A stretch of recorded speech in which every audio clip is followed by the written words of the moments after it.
একঘেয়েমি মিষ্টি কুমড়োর তরকারি খেতে ভালো না লাগলে মিষ্টি কুমড়ো দিয়ে একবার এরকমভাবে বড়া তৈরি করে দেখুন।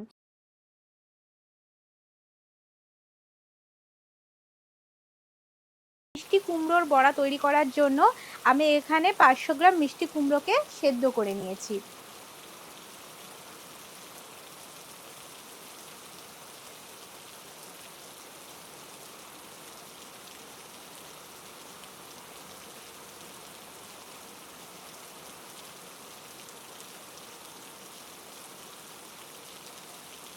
দেখুন মিষ্টি কুমড়োটাকে আমি ম্যাশ করে নিয়েছি।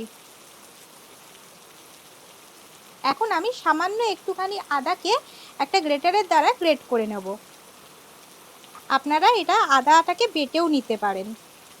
আমি এর মধ্যে একটু রসুনও গ্রেটারের দ্বারা গ্রেট করে নেব। বাইরে বৃষ্টি হচ্ছে বন্ধুরা, একটু মেঘ ডাকার আওয়াজ হলে অসুবিধা ফিল করবেন না, অনেক দিন বাদে বৃষ্টি হচ্ছে। আজি ঝড়ো ঝড়ো মুখর বাদুর দিনে। যাই হোক, ভালো লাগছে এই বৃষ্টিটা। জানি নে কিছুতে কেন যে মনও লাগে না, ঝড়ো ঝড়ো মুখর বাদুর দিনে। 3 কোয়া রসুনকে আমি গ্রেট করে নিচ্ছি।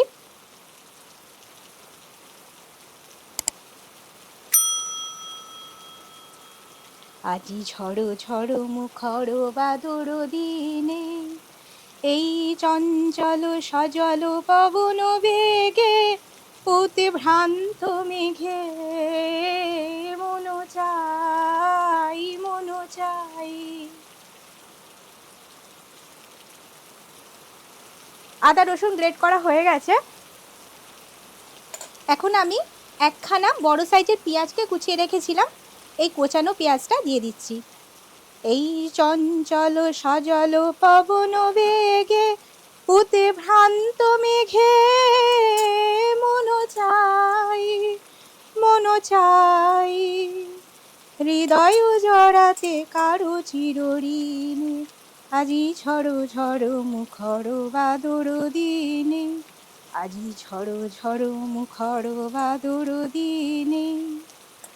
আর আমি এর মধ্যে দিয়ে দিচ্ছি লঙ্কার কুচি। আপনারা যে যেমন ঝালটা খান সেই বুঝেই লঙ্কার কুচিটা দেবেন। এখন আমি এর মধ্যে স্বাদ মতো লবণ দিয়ে দিচ্ছি। দিয়ে দিচ্ছি হাফ টিস্পুনেরও একটু কম হলুদের গুঁড়ো। অল্প একটুখানি লঙ্কার গুঁড়োও দিয়ে দিচ্ছি, আপনারা চাইলে নাও দিতে পারেন ঝাল যদি পছন্দ না করেন।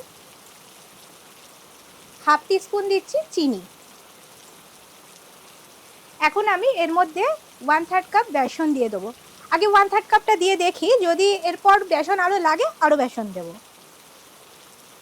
দিয়ে দিচ্ছি 2 টিস্পুন চালের গুঁড়ি।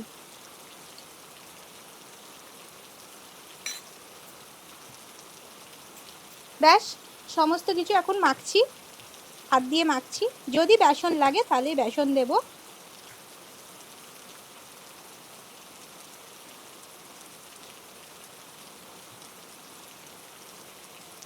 দেখুন এর মধ্যে একটু বেসন লাগবে মনে হচ্ছে, এর মধ্যে আরেকটু বেসন লাগবে।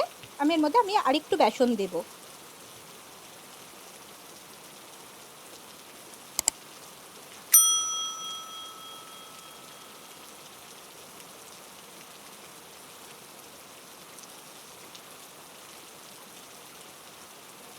আসলে কুমড়োর তো একটু জল জলে হয়, ওই জন্য একটু বেসনটা একটু বেশিই লাগছে। দেখুন একটা বড়ার আকৃতি হচ্ছে। ব্যাস, এর থেকে আর বেসন দেওয়ার দরকার নেই। টোটাল আমি এখানে হাফ কাপ, মেজারমেন্ট কাপের হাফ কাপ মতো বেসন দিয়েছি। তবু বাইন্ডিংটা আপনারা যতটা বেসন লাগবে ততটাই বুঝে দেবেন। গ্যাসটা জ্বালিয়ে নিলাম, গ্যাসে কড়াই চাপিয়ে দিচ্ছি। কড়াইয়ে দিয়ে দিচ্ছি সাদা তেল। তেলটা একটু বেশি পরিমাণ দিতে হবে, বড়া ভাজতে একটু বেশি পরিমাণই তেল লাগে। এখন অপেক্ষা করব তেলটা গরম হওয়ার জন্য। এখন আমি যে বেসন দিয়ে কুমড়ো সেদ্ধটাকে মেখে রেখেছি সেখান থেকে একটুখানি নিয়ে এরকম একটা বড়ার আকৃতি করে নেব।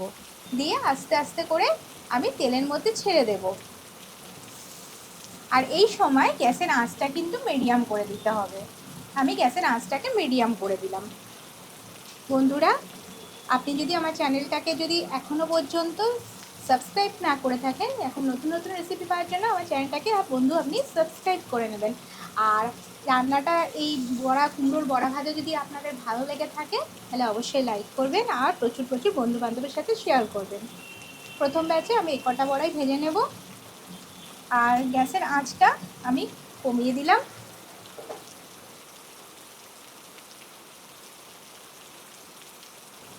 দেখুন একটা পিঠ ভাজা হয়ে গেছে, অনেক তাড়াতাড়ি ভাজা হয়ে যাচ্ছে। আর একটা পিঠ ভেজে নেব। আমি গ্যাসের আঁচটা একদম লো করে দিয়েছি, না তো কি বলুন তো রং ধরে যাবে আর ভেতরটা কাঁচা থেকে যাবে। একদম লো করে দিয়েছি, অল্প আছে এটাকে ভাজতে হবে। একটু উল্টে পাল্টে ভালো করে ভেজে নিতে হবে বড়াগুলো। এইভাবে আমি প্রতিটা বড়া একটু উল্টে পাল্টে ভেজে নেব। একটু উল্টে পাল্টে বড়াগুলো ভেজে নিচ্ছি। এই বড়াটা ভাজা হয়ে গেছে, এর থেকে আর বেশি ভাজবো না। এবার এরকম একটা ছান্তার মতো খুন্তি করে তেলটাকে আমি ঝরিয়ে নিচ্ছি, দিয়ে আস্তে আস্তে বড়াগুলো তুলে একটা পাত্রে রেখে দিচ্ছি।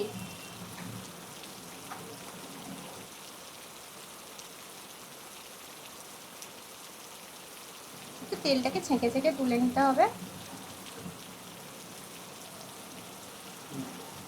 বাকি বড়াগুলো আমি একইভাবে ভেজে নেব। এইভাবে বাকি বড়াগুলো আমি ভেজে নিয়ে আমি আপনাদের পরিবেশন করে দেখাচ্ছি মিষ্টি কুমড়োর বড়া কেমন হয়েছে।